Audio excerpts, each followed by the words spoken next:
The importance and advantage of a thorough knowledge of divine truth. Part 1. Hebrews 5 verse 12. For when for the time ye ought to be teachers, ye have need that one teach you again, which be the first principles of the oracles of God, and are become such as have need of milk, and not of strong meat. These words are a complaint which the Apostle makes of a certain defect in the Christian Hebrews to whom he wrote, wherein we may observe 1. What the defect complained of is, viz. A want of such a proficiency in the knowledge of the doctrines and mysteries of religion as might have been expected of them.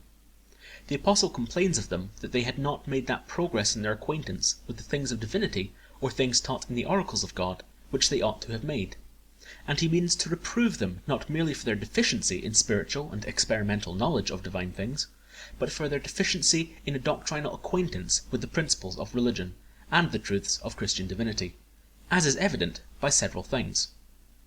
It appears by the manner in which the Apostle introduces this complaint or reproof. The occasion of his introducing it is this. In the next verse but one preceding, he mentions Christ's being a high priest after the order of Melchizedek, quote, called of God, a high priest after the order of Melchizedek, close quote. This Melchizedek being in the Old Testament, which was the oracles of God, held forth as an eminent type of Christ, and the account we there have of Melchizedek containing many gospel mysteries. These the Apostle was willing to point out to the Christian Hebrews. But he apprehended that through their weakness in knowledge and little acquaintance in mysteries of that nature, they would not understand him, and therefore breaks off for the present from saying anything about Melchizedek. Thus, in verse 11, of whom we have many things to say and hard to be uttered, seeing ye are dull of hearing, i.e. there are many things concerning Melchizedek which contain wonderful gospel mysteries, and which I would take notice of to you were it not that I am afraid that through your dullness and backwardness in understanding these things, you would only be puzzled and confounded by my discourse, and so receive no benefit, and that it would be too hard for you, as meat that is too strong. Then come in the words of the text, for when for the time ye ought to be teachers, ye have need that one teach you again, which be the first principles of the oracles of God, and are become such as have need of milk, and not of strong meat. As much as to say, indeed, it might have been expected of you that you should have known enough of divinity and the Holy Scriptures to be able to understand and digest such mysteries, but it is not so with you. Again, the Apostle speaks of their proficiency in such knowledge as is conveyed and received by human teaching, as appears by that expression, when for the time ye ought to be teachers, which includes not only a practical and experimental, but also a doctrinal knowledge of the truths and mysteries of religion. Again, the Apostle speaks of such a knowledge whereby Christians are enabled to digest strong meat, i.e. to understand those things in divinity which are more abstruse and difficult to be understood, and which require great skill in things of this nature. This is more fully expressed in the next two verses. For everyone that useth milk is unskilful in the word of righteousness, for he is a babe. But strong meat belongeth to them that are of full age, even those who, by reason of use, have their senses exercised to discern both good and evil. Again, it is such a knowledge that proficiency in it shall carry persons beyond the first principles of religion, as here, ye have need that one teach you again, which be the first principles of the oracles of God. Therefore the Apostle, in the beginning of the next chapter, advises them to leave the first principles of the doctrine of Christ and go on unto perfection. 2.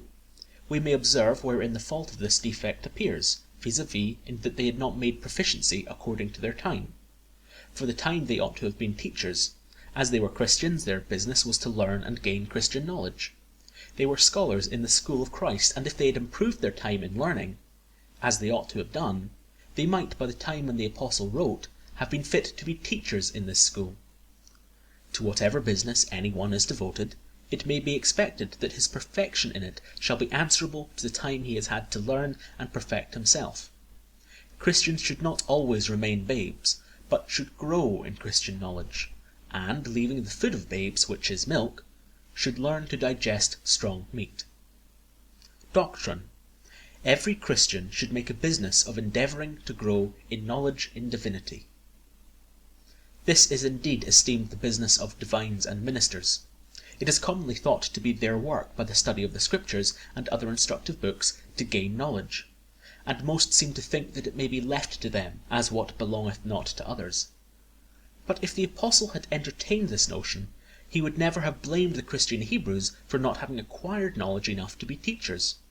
Or if he had thought that this concerned Christians in general only as a thing by and by, and that their time should not, in a considerable measure, be taken up with this business, he never would have so much blamed them that their proficiency in knowledge had not been answerable to the time which they had had to learn.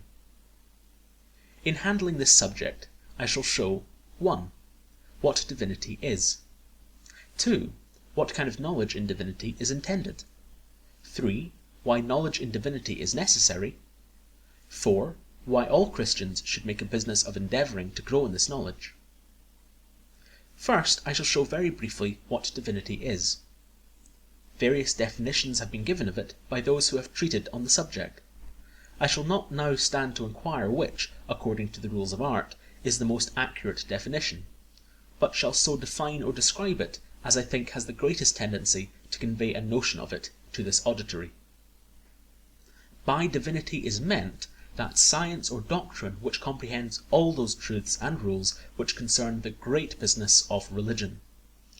There are various kinds of arts and sciences taught and learned in the schools, which are conversant about various subjects. About the works of nature in general as philosophy, or the visible heavens as astronomy, or the sea as navigation, or the earth as geography, or the body of man as physic and anatomy, or the soul of man with regard to its natural powers and qualities as logic and pneumatology, or about human government as politics and jurisprudence. But there is one science or one certain kind of knowledge and doctrine which is above all the rest, as it is concerning God and the great business of religion. This is divinity, which is not learned as other sciences merely by the improvement of man's natural reason, but is taught by God himself in a certain book that he hath given for that end, full of instruction. This is the rule which God hath given to the world to be their guide in searching after this kind of knowledge, and is a summary of all things of this nature needful for us to know. Upon this account, divinity is rather called a doctrine than an art or a science. Indeed, there is what is called natural religion or divinity. There are many truths concerning God and our duty to him, which are evident by the light of nature. But Christian divinity, properly so called, is not evident by the light of nature. It depends on revelation. Such are our circumstances now in our fallen state, that nothing which it is needful for us to know concerning God is manifest by the light of nature in the manner in which it is necessary for us to know it. For the knowledge of no truth in divinity is of any significance to us, any otherwise than as it some way or other belongs to the gospel scheme, or as it relates to a mediator. But the light of nature teaches us no truth of divinity in this matter.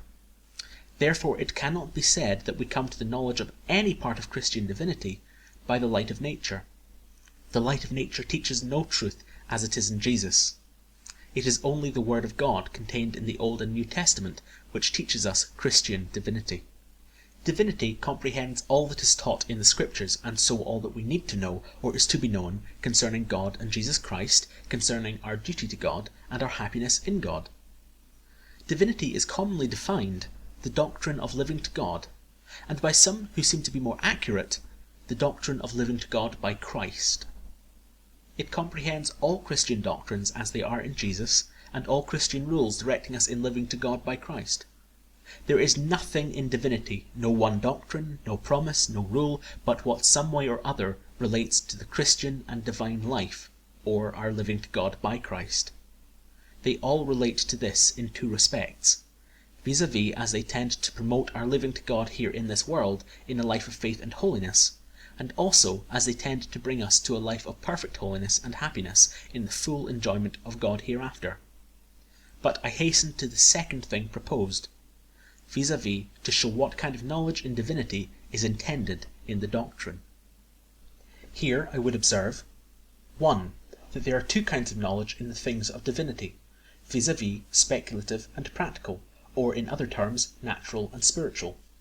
The former remains only in the head, no other faculty but the understanding is concerned in it.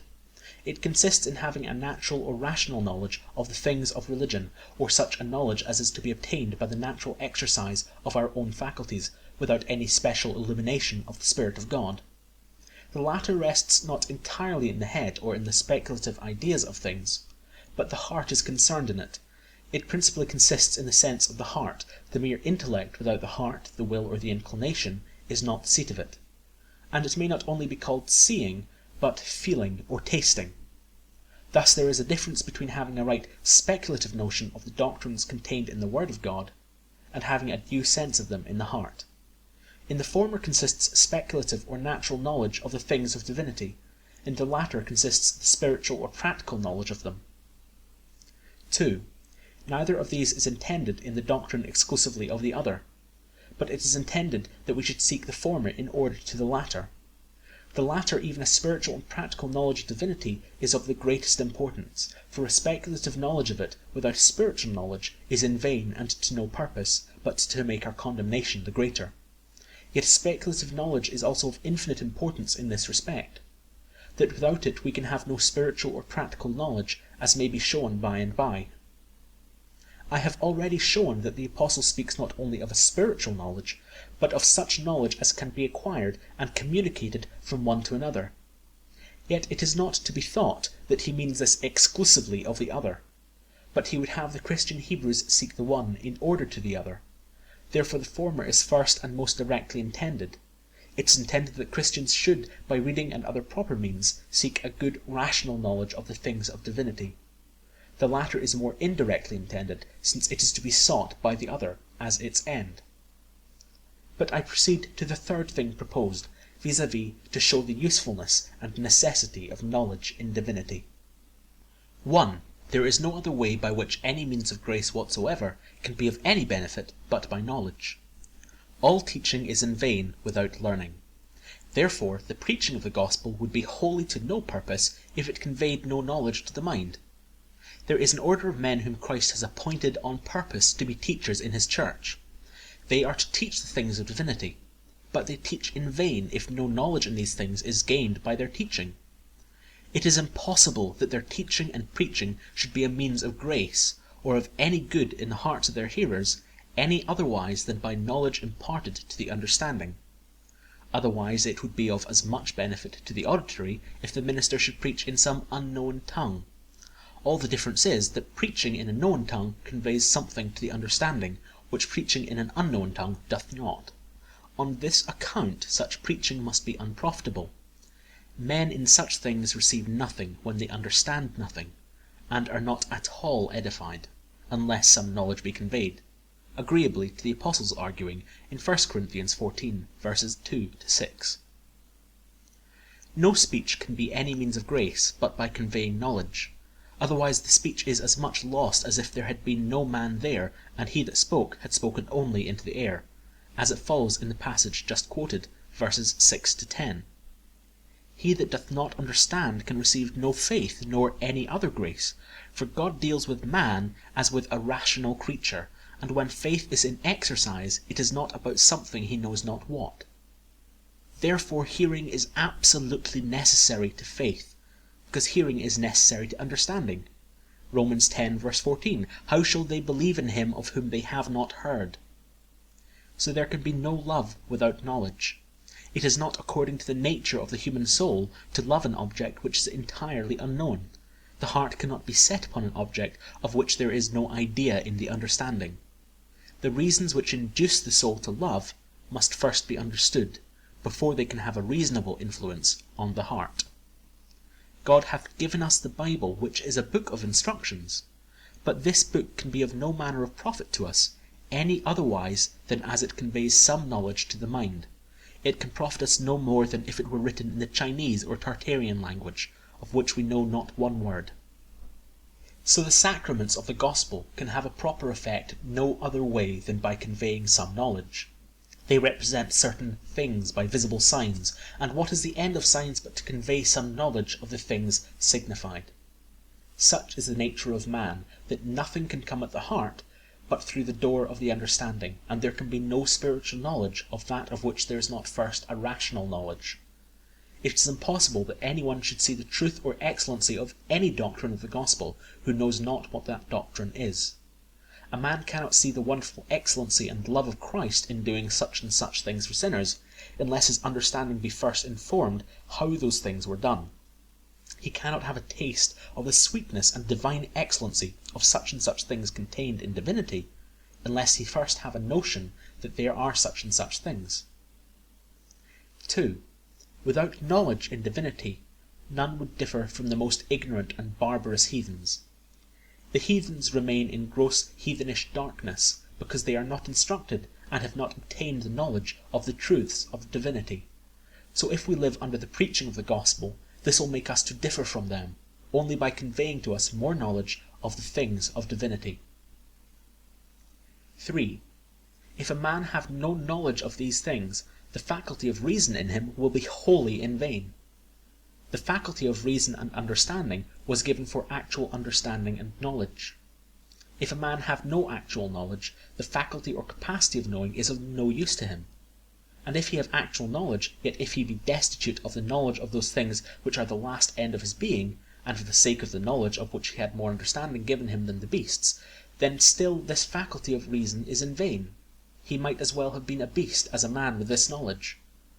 But the things of divinity are the things to know which we had the faculty of reason given us. They are the things which appertain to the end of our being, and to the great business for which we are made. Therefore a man cannot have his faculty of understanding to any purpose any further than he hath knowledge of the things of divinity. So that this kind of knowledge is absolutely necessary. Other kinds of knowledge may be very useful. Some other sciences, such as astronomy and natural philosophy and geography, may be very excellent in their kind. But the knowledge of this divine science is infinitely more useful and important than of all other sciences whatever. I come now to the fourth and principal thing proposed under the doctrine, viz., to give the reasons why all Christians should make a business of endeavouring to grow in the knowledge of divinity. This implies two things. 1. That Christians ought not to content themselves with such degrees of knowledge in divinity as they have already obtained. It should not satisfy them that they know as much as is absolutely necessary to salvation, but should seek to make progress. 2. That this endeavouring to make progress in such knowledge ought not to be attended to as a thing by the by, but all Christians should make a business of it. They should look upon it as part of their daily business, and no small part of it neither. It should be attended to as a considerable part of the work of their high calling. The reason of both these may appear in the following things. First, our business should doubtless much consist in employing those faculties by which we are distinguished from the beasts, about those things which are the main end of those faculties. The reason why we have faculties superior to those of the brutes given us is that we are indeed designed for a superior employment. That which the Creator intended should be our main employment is something above what he intended the beasts for, and therefore hath given us superior powers. Therefore, without doubt, it should be a considerable part of our business to improve those superior faculties. But the faculty by which we are chiefly distinguished from the brutes is the faculty of understanding. It follows, then, that we should make it our chief business to improve this faculty, and should by no means prosecute it as a business by the by. For us to make improvement of this faculty as a business by the by is in effect for us to make the faculty of understanding itself a by faculty, if I may so speak, a faculty of less importance than the others, whereas indeed it is the highest faculty we have. But we cannot make a business of the improvement of our intellectual faculty any otherwise than by making a business of improving ourselves in actual understanding and knowledge, so that those who make not this very much their business, but, instead of improving their understanding to acquire knowledge, are chiefly devoted to their inferior powers, to provide wherewithal to please their senses and gratify their animal appetites, and so rather make their understanding a servant to their inferior powers than their inferior powers a servant to their understanding, not only behave themselves in a manner not becoming Christians, but also act as if they had forgotten that they are men, and that God hath set them above the brutes, by giving them understanding. God hath given to man some things in common with the brutes, as his outward senses, his bodily appetites, a capacity of bodily pleasure and pain, and other animal faculties. and some things he hath given him superior to the brutes, the chief of which is a faculty of understanding and reason. Now God never gave man those faculties whereby he is above the brutes, to be subject to those which he hath in common with the brutes. This would be great confusion, and equivalent to making man to be a servant to the beasts. On the contrary, he has given those inferior powers to be employed in subserviency to man's understanding, and therefore it must be a great part of man's principal business to improve his understanding by acquiring knowledge. If so, then it will follow that it should be a main part of his business to improve his understanding in acquiring divine knowledge, or the knowledge of the things of divinity. For the knowledge of these things is the principal end of this faculty. God gave man the faculty of understanding, chiefly that he might understand divine things. The wiser heathens were sensible that the main business of man was the improvement and exercise of his understanding. But they were in the dark, as they knew not the object about which the understanding should chiefly be employed. That science which many of them thought should chiefly employ the understanding was philosophy, and accordingly they made it their chief business to study it. But we who enjoy the light of the gospel are more happy. We are not left, as to this particular, in the dark. God hath told us about what things we should chiefly employ our understandings, having given us a book full of divine instructions, holding forth many glorious objects about which all rational creatures should chiefly employ their understandings. These instructions are accommodated to persons of all capacities and conditions, and proper to be studied not only by men of learning, but by persons of every character, learned and unlearned, young and old, men and women. Therefore the acquisition of knowledge in these things should be a main business of all those who have the advantage of enjoying the Holy Scriptures. Second, the things of divinity are things of superlative excellency, and are worthy that all should make a business of endeavouring to grow in the knowledge of them. There are no things so worthy to be known as these things. They are as much above those things which are treated of in other sciences, as heaven is above the earth. God himself, the eternal three in one, is the chief object of this science.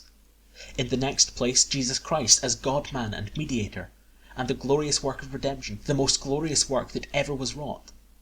Then the things of the heavenly world, the glorious and eternal inheritance purchased by Christ and promised in the gospel, the work of the Holy Spirit of God on the hearts of men, our duty to God, and the way in which we ourselves may become like angels and like God himself in our measure. All these are objects of this science.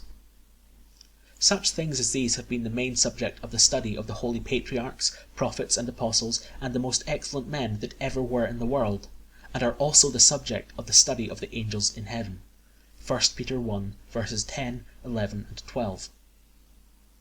These things are so excellent and worthy to be known that the knowledge of them will richly pay for all the pains and labour of an earnest seeking of it.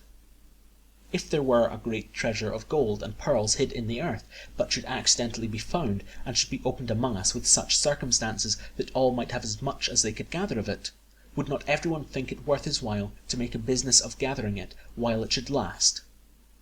But that treasure of divine knowledge which is contained in the Scriptures, and is provided for everyone to gather to himself as much of it as he can, is a far more rich treasure than any one of gold and pearls. How busy are all sorts of men all over the world in getting riches! But this knowledge is a far better kind of riches than that after which they so diligently and laboriously pursue. 3. The things of divinity not only concern ministers, but are of infinite importance to all Christians. It is not with the doctrines of divinity as it is with the doctrines of philosophy and other sciences. These last are generally speculative points, which are of little concern in human life, and it very little alters the case as to our temporal or spiritual interests, whether we know them or not. Philosophers differ about them, some being of one opinion and others of another, and while they are engaged in warm disputes about them, others may well leave them to dispute among themselves without troubling their heads much about them, it being of little concern to them whether the one or the other be in the right. But it is not thus in matters of divinity. The doctrines this nearly concern every one. They are about those things which relate to every man's eternal salvation and happiness. The common people cannot say, let us leave these matters to ministers and divines, let them dispute them out among themselves as they can, they concern not us. For they are of infinite importance to every man, Those doctrines of divinity which relate to the essence, attributes, and subsistencies of God concern all, as it is of infinite importance to common people, as well as to ministers, to know what kind of being God is. For he is the being who hath made us all, in whom we live and move and have our being, who is the Lord of all, the being to whom we are all accountable, is the last end of our being, and the only fountain of our happiness.